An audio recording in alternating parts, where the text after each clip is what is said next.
Good morning. I don't like to use the term shooting fish in a barrel because it's offensive to both vegans and the anti-gun brigade. But some of this EV content, honestly, as a YouTuber that enjoys making EV content, it's like shooting fish in a barrel. Listen to this. This is from a Metro article from yesterday. I can't afford to repair my electric car, but I still owe the payments. What do I do now? Oh man, I've had so many funny conversations with the Mac Master over the last couple of days. He's got a good video coming up about his MOT on his Porsche. So, Geoff buys cars. I've got a brand new Porsche Taycan there. Look, it's a GTS. I mean, look at this. It looks fantastic. Just look at that. And I've got it because Porsche Leaf's here. I brought my car in for an MOT and they, it basically broke. I'm not going to say they broke it, but when I took it away, it was broke. I don't know how long I've actually got this for, so hopefully they'll be able to fix it. If not, I said I'll just keep this one. So this is it's like an advice column. We'll have a look at it together. Electric cars are far better for the environment. I'm going to have to stop you right there. Literally 1, 2, 3, 4, 5, 6, 7, 8. We're 8 words into the article and Geoff's already got problems. Geoff's got many problems, but mostly with that. Electric cars are far better for the environment. I'm not going to debate that one here. We've done that many times before. But Ben from Gloucester, hey Ben, get in touch. You're not far away from me. His Nissan Leaf hasn't been quite as beneficial for his bank balance. The 39-year-old purchased the EV 3 years ago, only for it to break down earlier this year after doing just 50,000 miles. Now he's stuck with a mechanic bill of £9,000. That's at least 6 cars in Geoff money. And the manufacturer says it's out of their hands as the vehicle's warranty has expired. So in this week's Money Problem Metro, consumer champion Sarah Davidson goes digging to try and find a solution.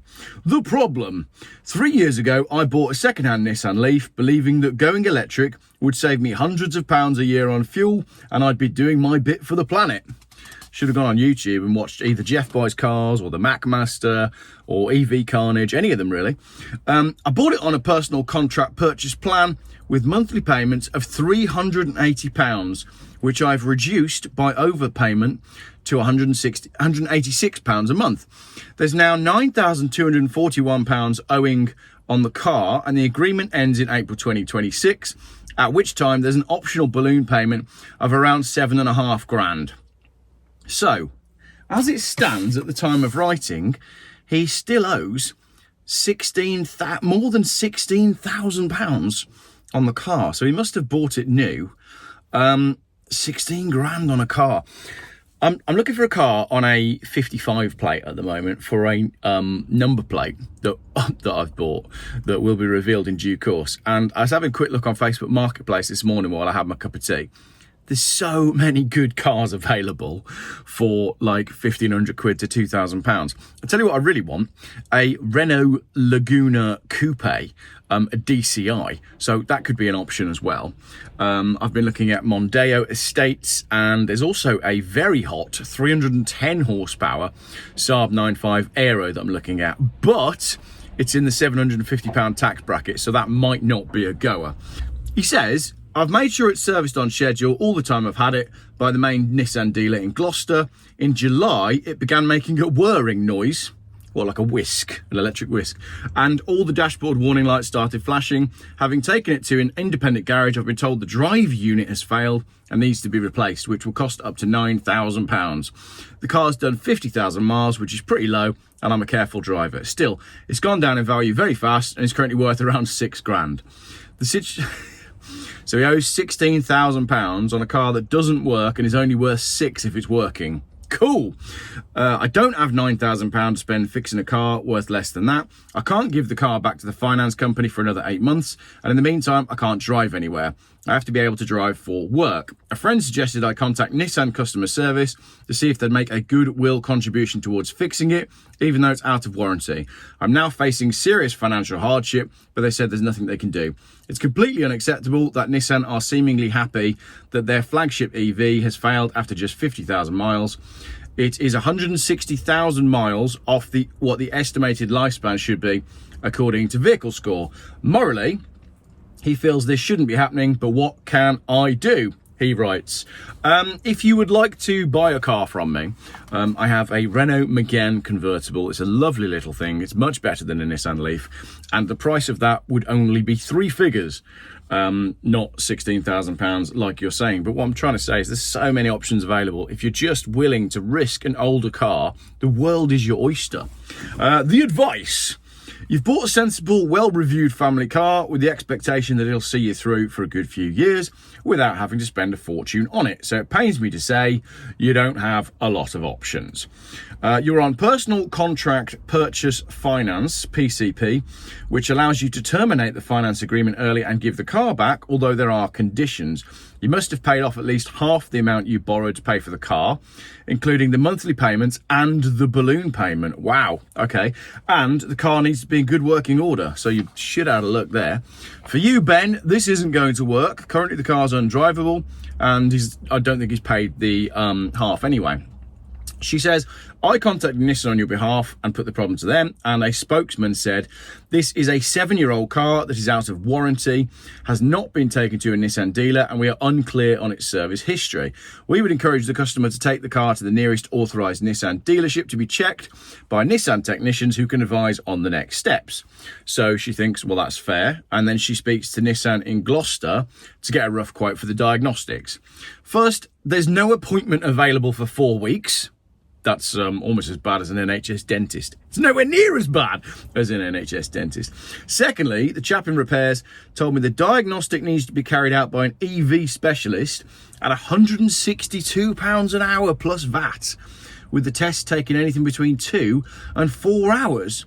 Crikey, you're in for £1,000 just to find out what the problem is. In order for Nissan to consider contributing to the repair costs, Ben, you are personally looking at another bill of £780 with zero guarantee that Nissan will give you any money towards getting the car back on the road afterwards. Thirdly, Nissan Gloucester Repairs told me that if it is the drive unit, as he's been told, the electric motor has failed, it would cost between £4,000 and £9,000, as he knows from earlier in the video. Whatever you do, you're going to be thousands of pounds in debt as a result. It's not a great look for Nissan's flagship EV.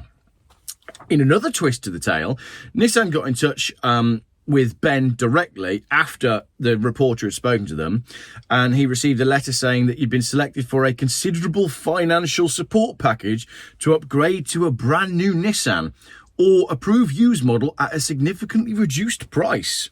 He's got a golden ticket. Isn't that convenient, she says. And by the way, you got 1 week to decide all the offers off the table. And Ben said, this can't be a coincidence, and if I was to take it up, it would mean taking on even more debt to finance the new car. After my experience with the Leaf, I'm hardly likely to want another Nissan either. Ben, as I've said, you have won a golden ticket. Get in touch with me. You can have the Renault Megane convertible for the special one-day only price of £800. There you go. They won't consider your case without you spending another £800 on a new diagnostic. This leaves you with a few choices. There you go, Ben. Don't spend the £800 with Nissan. Come to me and you can drive away in the Renault Megane. The roof comes off. It's really nice. This leaves him with a couple of options. Talk to the finance provider and explain the situation. Sell the car as it is and accept the financial hit.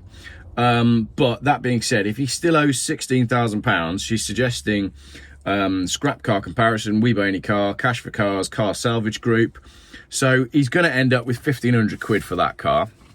Lastly, she says consider credit. So now she's saying that there's an option to put the repairs on a credit card, which would be an absolute financial disaster going forward. We all know that. Many of you, myself included, have been silly with credit cards in the past, and with the best of intentions to pay it off or balance transfer it or whatever, it's just so easy to get yourself in a mess. She says you could consider refinancing the loan. Current personal loan rates are between 6 and 8%. Or the last one, which is the best one, or probably the worst one, she says, use the equity in your home. If you're a homeowner, you could also consider either taking a second mortgage or speaking to your existing mortgage provider. He's 39. He probably doesn't own his own home. Sorry, Ben, if you actually do. But, I mean, are you aware of the housing situation in the UK at the moment? I'm not going to talk about it because it's driving me so crazy. There are no properties available for rent. The properties that are available for rent are horrendously expensive and not great. And then you've got £200 a month council tax on top of that as well. So I'd be amazed if he owned his own home. But I think the sensible thing to do is try and get out of it, get yourself a cheap car that works, and, get out with your fingers burnt before lumbering yourself with more debt, which is actually her final suggestion. The final suggestion of what Ben can do says accept it and move on. I asked a specialist car trading platform whether it was reasonable for your Leaf to have failed at such low mileage. They didn't want to go on record, but told me if the car had been carefully maintained, you've just been really unlucky. Most Nissan Leafs go an awful lot longer than 7 years and for many miles more than yours. We are seeing time and time again stories about not just EVs, okay? It's not just modern EVs that can break catastrophically. It just so happens that the petrol cars and the diesel cars are easier to repair than the EV stuff. We've just learnt there, it's basically £800 to diagnose the car before they've even done any work to fix it. I know that all modern cars are the problem. We know that peak car was probably around about 2006-7, maybe slightly earlier than that. That's when cars were built to last. They were reliable, they were dependable, they were built properly, and you could actually do maintenance at home on your driveway. I had a great long chat with Tony Goodman yesterday about this, talking about what new cars we would both actually buy if we had to buy a new car. And I think we both said that neither of us would, because we like being able to open the bonnet and go, oh yeah, there's the starter motor, there's the alternator, there's the spark plugs. I know how to move all of this. I'll quickly do that oil filter. The air filter's over there. Top up that, 3,000 mile road trip. You can't do that with the modern stuff. It just doesn't work. And then when you've got all the diesel stuff with its overbearing emissions equipment that's on it as well, that chokes the engine and causes the DPF to clog up and everything else, everything gets more delicate after about 2005-6.